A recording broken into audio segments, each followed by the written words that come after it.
Hüquqların Müdafiəsi bayramı münasibəti ilə Min səs bir vətən adlı layihəyə start vermişik.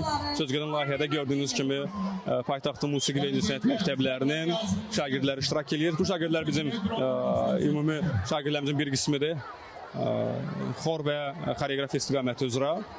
Sözgedən layihədə Vasif Adgözalovun Bakı və Polad Bülbüloğlu'nun Şən Azərbaycan musiqisi 1000 şagirdimiz tərəfindən səsləndirilir. Eyni zamanda gördüyünüz kimi hazırda burada rəqs nümunəmiz də var. Burada niyyət uşaqlarımızın bədii estetik zövqünü daha da formalaşdırmaq, incəsənətə marağı, vətənə sevgini və Azərbaycançılıq ideologiyasını az yaşlarından şagirdlərimizə təbliğ etməkdir.